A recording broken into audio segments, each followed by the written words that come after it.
The Broken Hearts Gallery. After a breakup, a young woman decides to start a gallery where people can leave trinkets from past relationships. Ah, it sounds like one of the shittest things you'd ever see.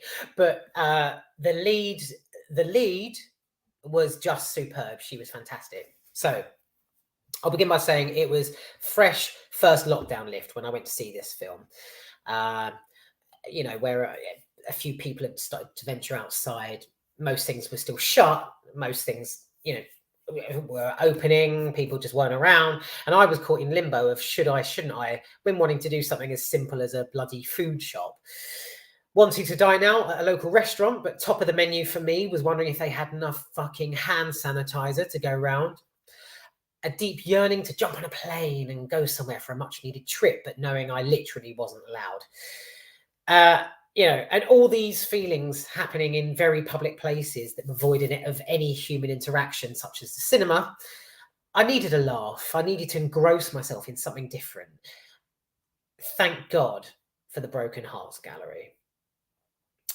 As C-lister movie as it may seem, this city tale of a young woman creating an art gallery for memoirs of people's past relationships is quite sweet, and it's extremely watchable.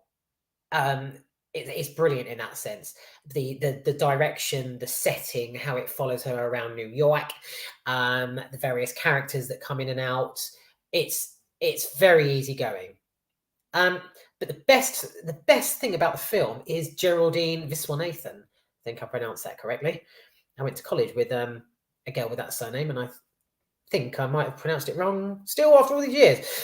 So she has to be the most charismatic performer I've seen in years. She carries the movie with such adorability that it was genuinely hard not to like her character.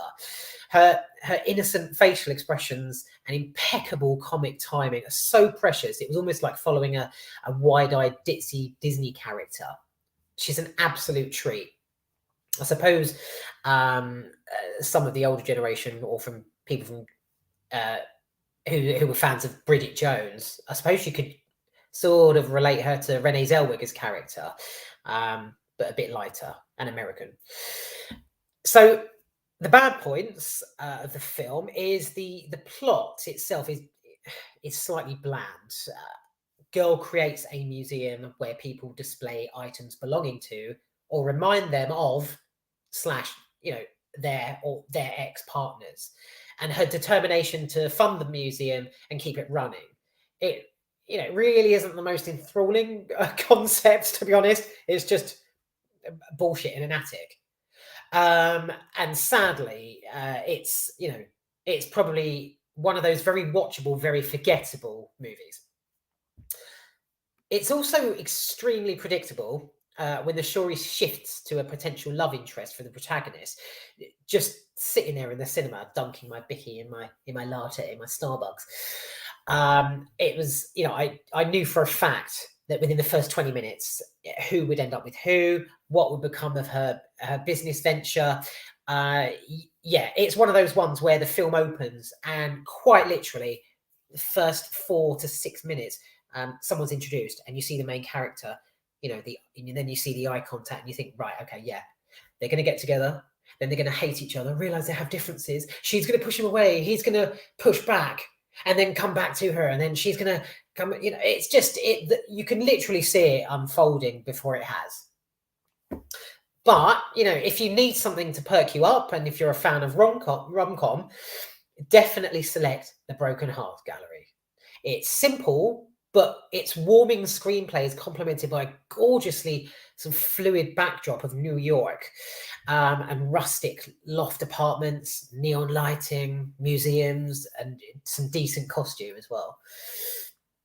Whereas many films set in the Big Apple make the city look industrial and gritty and smoky out of drainy, this one uses camera work which gives it a sort of misty, dreamlike feel.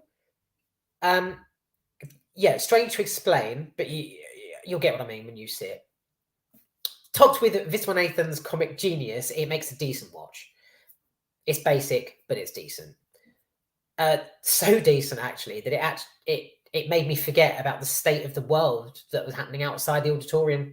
And for one moment, everything was normal again.